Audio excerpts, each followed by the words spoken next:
Welcome to Art, Bricks, and Clay! Hi everyone! Today, we are going to build and review LEGO Minifigures Series 13. The minifigures comes in a really nice lime green bag and has 16 distinct minifigures for the collection. The price for one bag for now can cost about $5. About minifigures. Once opened or determined what minifigure is inside, the toy's selling price can vary depending on the demand or rarity of the minifigure. Now that we have that out of the way, let's go and review the minifigures. Starting off the series, we have the Classic King. The toy comes in 8 separate pieces, which are his face, his beard, his hair with a crown, his torso, his hips and legs, his 2-piece cape, and his sword. All of which are very easy to assemble. And according to the official LEGO website, the Classic King's kingdom is just getting started. He doesn't have much land or treasure yet, or even his own little village to rule, but he's already recruited 14 brave and loyal knights, and by working together they have constructed a fine golden castle. It has battlements and a flag and a drawbridge and everything. The king is the first minifigure in the series, and for me, he really stands out and I love everything about him. Despite coming with really hard colors to blend, yellows, blues and reds, it all goes together and really screams royalty. For me, he's also the first king I saw from LEGO that actually looks like a king. I guess, the only thing I wish that LEGO could have done is to maybe put some prints in his crown and sword, but overall the Classic King is a 5 out of 5 in my books. The next in the series is the Sheriff. The minifigure comes in with 8 separate pieces, which are his face, his mustache, his hat, his torso, his hips and legs, his gun, and a wanted sign. According to the official LEGO series website, the sheriff is out to lock up every last outlaw in the Wild West. With a shining badge on his chest and a 6-gun by his side, he's captured card sharps, rounded up rustlers, and busted bad men by the dozen. Now there's only one most wanted minifigure left for him to catch, the notorious varmint known as the Bandit. From town to town the sheriff rides, scouring every saloon, stable and outhouse for his slippery foe. So far, the Bandit has always managed to stay one step ahead, but the lawman knows that it's just a matter of time until his quarry slips up, and he hauls that crooked cowpoke off to jail. And on that fateful day, the sheriff's LEGO minifigures collection will finally be complete. If there is one thing I can rely on LEGO to do, is that the company always manages to create minifigures that are so relatable. I've never been to the Wild West nor have I seen a sheriff in person, but with the prints, the brown color scheme on the minifigure, and having watched many movies and TV shows with sheriffs in them, like Shane Walsh and Rick Grimes from The Walking Dead, I feel like I know the sheriff. He is a good man just doing his job to keep the peace, and protecting innocent civilians from bad people. It was also really cool that even without knowing the background of the sheriff, I could see him going toe-to-toe with the Bandit. It was also really cool to have purchased the Bandit from Series 6 a long time ago, and see his wanted sign in Series 13. This is just another icing on top of the cake that makes different minifigures from different series all interconnected. The next in the series is the Unicorn Girl. The minifigure comes with 5 separate pieces, which are her face, her torso, her hips and legs, her tail and her unicorn headpiece. Some people don't believe in unicorns, but the Unicorn Girl is out to prove them wrong. Whether she's prancing through mist-covered meadows, whinnying outside of windows and then running away giggling, or just throwing glitter everywhere, she's determined to show the world that unicorns really exist. Or just throwing glitter everywhere, she's determined to show the world that unicorns really exist. The Unicorn Girl is always happy and optimistic. Nothing gets her down, not even people who say that she's being silly and unicorns are only a myth. She just does something nice and thoughtful for them when they aren't looking. Then, when they ask who did it, she smiles and says that it was a unicorn. I'm not too sure about what I feel about the Unicorn Girl. I think it is a cute minifigure, but I find that it is way too simple for a mythical creature like a unicorn. I know it looks like a unicorn from My Little Pony, and maybe that's the inspiration to it, but I wished it came in a different color, or something more vibrant, rather than being just white and lavender. She could have come in a metallic color, or something two-toned, or have some sort of glitter, or had a hot pink or rainbow color mane. Even her horn is white, maybe it should have came in something different, like gold, silver or something shiny. She does have a few stars on her chest, but I wish they could have been bigger or have more of them all around her body.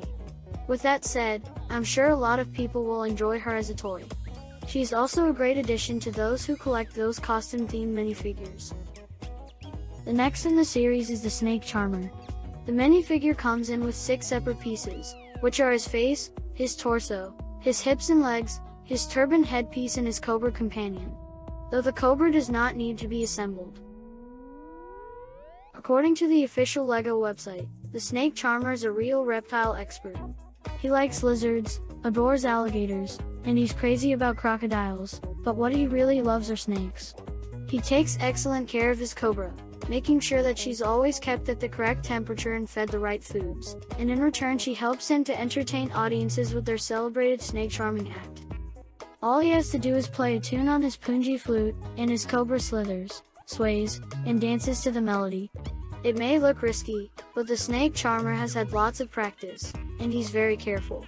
He isn't completely fearless, though. He hasn't yet worked up the nerve to ask Medusa out on a date. I'm not really fond of the color green, but this lime green shirt for the Snake Charmer looks really good, and it complements his yellow complexion. The shirt print looks really sleek and I especially like his necklace and talisman. If there are 2 things I would have loved the piece to come in or altered, it would have to be his flute. Maybe it should have had some additional prints to emphasize that it is indeed a flute. And maybe his snake companion could have come with a jar or pot or something of the sort. What makes me love the Snake Charmer even more is his backstory. Being a good pet owner is awesome, and his life story is even connected with Medusa from LEGO Minifigures Series 10, which makes me want to buy her minifigure to be his companion. The next in the series is the Goblin. The minifigure comes with 6 separate pieces, which are his face, his torso, his hips and legs, his hat, his bag and his sword. According to the official LEGO website, the Goblin is a mischievous little imp of the forest. He scampers through the shadows and hides out in rocky caves and hollow trees, snatching up bugs and birds' eggs for his supper, and wherever he goes, he's always giggling to himself about all of the tricks that he's going to play. Have you ever been building something and thought that a brick was missing, only to discover it later sitting right there on the table? That was the Goblin's doing. Inside his magical bag, he keeps all of the pieces that people think they've misplaced, and he loves to leave them just where you don't expect to find them, like under your feet. I could see this minifigure being very popular, especially to children who like mythical creatures. It could even be used to be a piece in a Dungeons & Dragons game. The piece is very immersive, and really opens up the imagination. When I am playing with this toy, I feel like I'm in Middle-earth from Lord of the Rings, and knowing this mischievous creature, I feel like he is going to steal something from me, and in doing so, creates the start of a great adventure. In terms of his attire, color scheme and overall look, the Goblin is really a solid piece and can be used for many games and can be part of a Lord of the Rings series, or part of a set with the Elf Archer from LEGO Minifigures Series 3 and the Forest Maiden from LEGO Minifigures Series 9. The next in the series is the Paleontologist.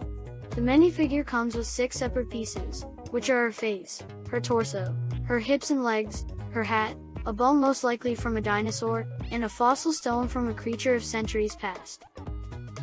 According to the official LEGO website, the paleontologist has spent her whole life enthusiastically digging in the ground with a pick, a shovel, a towel, and a toothbrush in order to uncover the incredible secrets of the ancient past.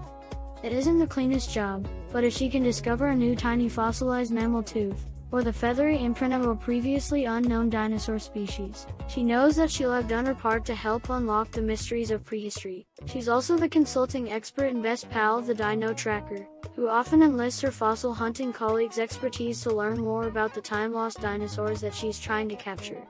For her own part, the paleontologist is delighted to help. After all, not a lot of scientists in her line of work get to see the subjects of their studies firsthand.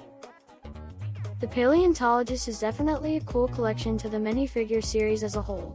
I can see her being an extra in a Jurassic World game, or in a romantic relationship, and the leading lady of an explorer like Indiana Jones, or in a quest with her best girl pal the Dino Tracker from LEGO Series 12, or being the sole and lead character of a game where she is a treasure finder, like Lara Croft, the Tomb Raider.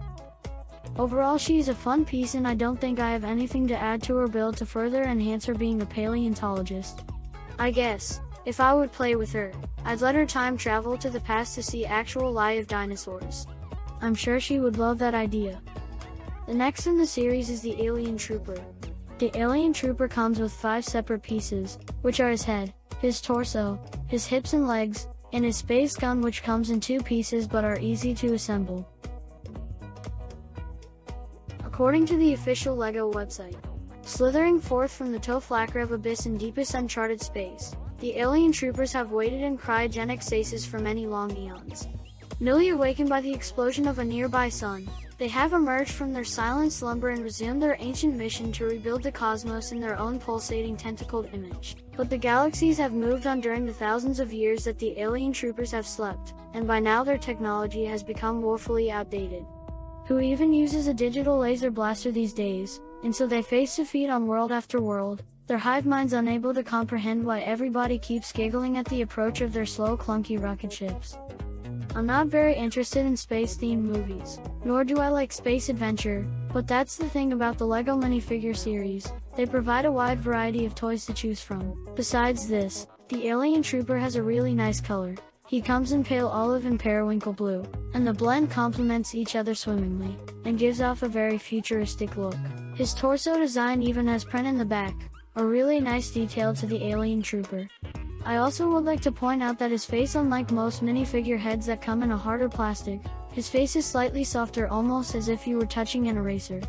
He kinda looks like the green version of Zoidberg from Futurama. Don't you think? For me, the Alien Trooper can be a really fun piece for people who love space adventure. There are also many LEGO minifigures that are space themed where he can be part of that set. And because of the Star Wars franchise having a lot of LEGO Star Wars minifigures, the Alien Trooper can definitely fit in. The next in the series is the Egyptian Warrior. The minifigure comes in 6 separate pieces, which are his face, his torso, his hips and legs, his headpiece, his armor, and his khopesh, an Egyptian weapon. According to the official LEGO website, life is tough when you're a soldier of ancient Egypt. Not only does the Egyptian warrior have to get up before sunrise and train all day to serve in the pharaoh's army, but even when he's not fighting, he's tending the fields and helping to build new pyramids and temples. And when you have as large a pantheon of gods as ancient Egypt does, there are a lot of temples that need building. The Egyptian warrior really can't wait for modern times to roll around. The first thing he's going to do is take a trip somewhere as far away as possible from any sand and deserts. Then he'll get a motorized chariot to drive around, and maybe even a little pyramid of his own to call home. Yep, the future's going to be great. If I were to play with the Egyptian warrior, I find it hard to relate with him, or make him the main character of my story, especially since LEGO had released the Egyptian Queen from Series 5 and the Pharaoh from Series 2. Though, I can see him as a servant to the Pharaoh and the Egyptian Queen. Usually toys like these can fade into the background, especially when you're having a theme set, like an Egyptian landscape, where royal characters tend to steal the spotlight. With that said, maybe some collectors would love to get more of him, to provide an army of soldiers to protect their royal Egyptian family. As an entire piece, looking at him closely, I can say that he is actually a beautiful character and well thought out. He is super detailed, with prints from front to back, and has a lot of blue and gold accents, a perfect touch especially for an Egyptian piece.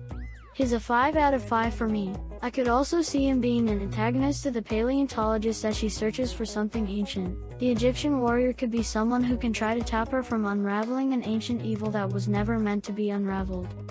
The next in the series is the Carpenter. The minifigure comes in 5 separate pieces, which are his face, his torso, his hips and legs, his construction hat, a wooden plank, and his saw. The Carpenter lives for carpentry.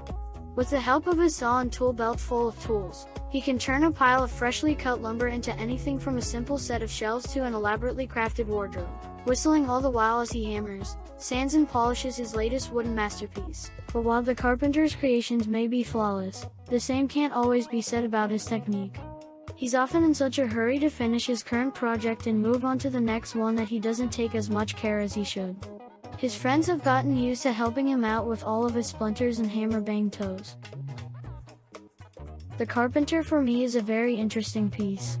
I don't see him going on a great adventure, but I do see him being part of a growing community and can be an important piece to those who love LEGO City minifigures. I haven't really come across this type of character from the LEGO City series. True, there are a lot of construction workers from the LEGO City series, and Emmett Brickowski from the LEGO movie himself is a construction worker, but this amount of detail for the Carpenter is a really neat touch. With his yellow construction hat, his blue polo shirt and his pants with all the tools, I feel like I have seen a person like him before, and I'm sure the majority of people have seen someone like him doing some construction in some construction site, or even in their homes. The next in the series is the Evil Wizard. The minifigure comes in 9 separate pieces, which are his face, his beard, his torso, his bottom robe, his 2-piece cape, and his 3-piece staff, which is easy to assemble. According to the official LEGO website, the Evil Wizard dwells at the top of an impossibly tall tower on the highest, most unscalable peak of a forbidden black mountain. There, he spends the stormy moonless nights plotting wicked plots and preparing deadly magical traps for any heroes who would dare attempt to thwart his schemes. But much to his constant surprise and outrage, the heroes somehow always manage to survive his creatures, catacombs and enchanted pitfalls, reaching the top of the tower and ruining his plans. And no matter how many times he waves his sorcerer's staff and rants that he'll get them the next time, things just never seem to go his way. Sorry, Evil Wizard, but that's what happens when you're the villain of the story. The Evil Wizard, honestly, is one of my favorite characters from the series. He could even be my favorite. I was really drawn to his color palette, with red and black, and that amazing cape. He was one minifigure that I definitely wanted to have for my collection. I've seen many good wizard minifigures before, but this evil take on the wizard is truly delicious. I'm sure the Evil Wizard would give the good wizard from LEGO Minifigures Series 12 a run for his money. If there's one thing I wish they could have added to his design was maybe giving him a hairpiece. Either a bald hairpiece, a long-haired hairpiece, or even a hat of some sort. But besides that, this minifigure is something to keep as part of a collection. In his story, I could see him as a very strong opponent to a hero before the main boss, or I could even see him as the main villain of a gameplay. The next in the series is the Fencer. This minifigure comes in 5 separate pieces, which are his face, his torso, his hips and legs, his fencing sword and his fencing mask. According to the official LEGO website, in the Fencer's opinion, all disputes can and should be settled with a friendly fencing match. Can't decide on a restaurant for lunch? Having trouble agreeing on which movie to see? Just strap on your padded suit, don your safety mask and raise your fencing foil, and the outcome will soon be determined. So you say you're not a trained fencer? Well, that's hardly the fencer's problem, is it? If you're not going to learn the rules of the sport and carry around some basic equipment, then you probably don't deserve to get your way anyway. This is why nobody likes to hang out with the Fencer. The Fencer for me is a cute piece, but nothing really out of the ordinary. I could see him in a LEGO City Sports Club building, or even part of the LEGO Sports Series minifigures collection to fight in the Olympics. Besides this, I have to commend the character. He is indeed very detailed. I've seen white costumes like these before, and watched a few fencing matches in movies and TV shows. I feel like the Fencer is a classy lad and is not someone you would like to duel with. The next in the series is the Samurai. This minifigure comes in with 7 separate pieces, which are her face, her torso, her hips and legs, her 2 swords, her chest armor and her black hairpiece bun. According to the official LEGO website, the samurai walks a mysterious path, her origins and destiny known only to herself. No records reveal where she trained in the art of the warrior, but all who have watched her wield her twin katana blade say that she is perhaps the greatest sword fighter the world has ever seen. No lord commands the samurai. She chooses those to whom she will lend her aid as bodyguard, messenger or defender, and once she has taken up a cause, nothing can make her abandon it. Those who seek her out never find her, but others may sometimes encounter her after a heavy rain, standing by a waterfall or on the shore of a swift running stream, her feet damp but her armor always dry. The samurai seems to be the female version of the samurai warrior from LEGO Minifigures 3rd series. She has a reverse color scheme in contrast to him. The samurai warrior is clothed in maroon and has a gray armor and headpiece, while the samurai wears a gray attire with maroon armor. If she were to go head-to-head with the samurai warrior, I honestly don't know who would win the match. The samurai warrior has more armor, and can protect his head but only wields 1 sword. On the other hand, the samurai has 2 swords, but her head is exposed and just wears her hair in a bun. If I were to create a story, I could see the samurai in old Japan, protecting civilians from an army of invaders, and being accompanied by the samurai warrior. Both are strong-willed, dedicated to protecting what is good and right. But wait, what's this? Do I see some romance brewing between them? The next in the series is the Disco Diva. This minifigure comes in 7 separate pieces, which are her face, her torso, her hips and legs, her afro hairdo, her microphone, and her pair of roller skates. According to the official LEGO website, when the Disco Dude went back in time, the Disco Diva stayed in the present day. She knew that she didn't have to go looking for a golden age of disco. If she waited long enough, it would come to her, and she was right. All over the LEGO world, disco is suddenly making a big comeback. Everybody is wearing disco fashions, playing disco music, and dancing and roller skating to the flashing disco lights. Maybe it's just the natural cycle of trends, or maybe the Disco Dude somehow changed history. The Disco Diva doesn't care either way. Right here, right now is exactly when and where she wants to be. The Disco Diva is a very pretty piece. I love her purple apparel, with that silver psychedelic pattern all around her shirt from front to back, and her dark brown afro hairdo. She takes me back to the 70s and 80s where disco was all the rage, though I have never been in that era. I could see her being the focus of everyone's eye when she dances on the dance floor. And to make the crowd cheer louder, she invited the Disco Dude to dance with her, and they boogie the house down. As a miniature, I really like her design. Her microphone, her white skates, and her purpley star glasses really make her so vibrant. I'm sure many collectors would like to have her in their collection. The next in the series is the Hot Dog Man. This minifigure comes in 4 separate pieces, which are his face, his torso, his hips and legs, and his full hot dog suit. According to the official LEGO website, can you guess what the Hot Dog Man's favorite food is in the entire world? That's right, it's hot dogs. He loves hot dogs so much that he's made his very own hot dog outfit, so he can travel around reminding people just how tasty hot dogs are. If it's a sunny summer day at the park, the ball game, the movies, or the zoo, that's where you'll find the Hot Dog Man dancing and singing about the wonders of cooked sausages in a bun. His greatest dream is to one day find out exactly how hot dogs are made. Best of luck, Hot Dog Man. About these types of costume type of minifigures, one suited changes the shape of what an ordinary LEGO minifigure would normally look like. The suit is really smooth and is definitely safe for kids to touch and play with. I also like the face area because of the mustard running along the suit, adding more detail to this already fun piece. For some reason, despite not knowing how I could build a story around the Hot Dog Man, I have a feeling that he is a popular minifigure that many people would like to have. The next in the series is the Lady Cyclops. This minifigure comes in 5 separate pieces, which are her face, her torso, her hips and legs, her Cyclops headpiece, and her club. According to the official LEGO website, the Cyclops always thought that he was all alone, the last of his kind. Imagine his surprise when the Lady Cyclops suddenly showed up on his isolated island. It turned out that she had taken a nap at the back of a cave a few centuries back and had overslept. But now that she's up and about, she's eager to find out what lies beyond the rocky beach. With help from the Cyclops' driftwood carving skills, the Lady Cyclops has built a ship that she's named the Igo. It has a sturdy hull and a tall mast, and it's ready to sail in search of unknown lands far across the sea. So it's time to set out, 2 Cyclops friends off to explore the world. The Lady Cyclops is a wonderful piece and goes well if you have mythical types of LEGO minifigures. Like the samurai and the samurai warrior, the Lady Cyclops has the opposite color scheme from the male Cyclops.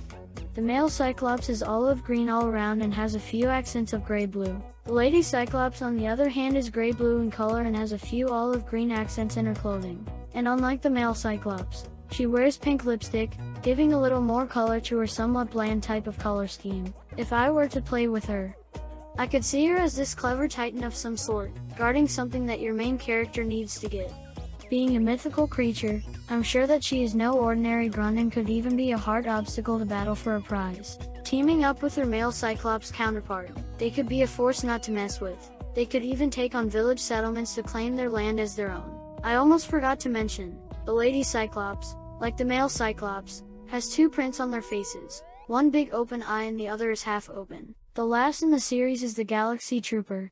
This minifigure comes in 7 separate pieces, which are his face, his torso, his hips and legs, his helmet, his space suit and his 2 space guns. According to the official LEGO website, when evil aliens and space crooks attack, the Galaxy Troopers stand ready to turn them back. As the front line of defense for the universe's peaceful planets and outposts, these can-do interstellar warriors use their double-barreled stun dischargers and slime-resistant armor to protect innocent species and civilizations all throughout known space. Although they battle as a single well-organized unit, in between cosmic invasions, each Galaxy Trooper has his or her own individual hobby. One bakes amazing cakes, another knits cozy socks and scarves, and there's even a trooper who's working on a stand-up comedy act. Knock knock. Who's there? It's the Galaxy Troopers. The Galaxy Trooper is the 16th minifigure and rounds up the collection for Series 13. I'm not too fond of his color scheme, just mixing black and gray is a little bit boring for me, but in a way looks pretty sleek. For me, if I were to play with him, I could see him battling the alien trooper over something, or joining forces to go on an epic journey. The Galaxy Trooper kinda looks like the Galaxy Patrol from LEGO Minifigures 7 series, but then again has a different take to the spacesuit. I can see the Galaxy Trooper and the Galaxy Patrol being part of a great Star Wars-like adventure. LEGO has already produced a lot of great space people minifigures, and from that alone, the Galaxy Trooper minifigure already has a great group to join for space exploration, making it a stellar piece. Lastly, the Galaxy Trooper has 2 face prints, a normal face print, and a face print with a blue-like layer on top of it. Here are all the minifigures. Overall, I think the LEGO Minifigures Series 13 has a strong set of interesting, lovable, and colorful characters, each with great backstories and great accessories to stand out from the crowd. There were pieces that I did not necessarily like, but I'm sure others would be thrilled to have. Besides this, each character is always interconnected with each other, and maybe now, you might find that one minifigure doesn't fit with your current story, but as more minifigures from different series are produced, I'm sure they will all add up and provide a great gameplay for you and your friends. What do you think about my review? I would love to hear from you. Before I go, I would love it if you could like, subscribe, comment and hit the notification bell on my YouTube channel. And follow me on Facebook at Art Bricks and Clay. Every little thing counts to make this channel grow, thus providing you with more and better content. I hope to see you again soon. Until next time.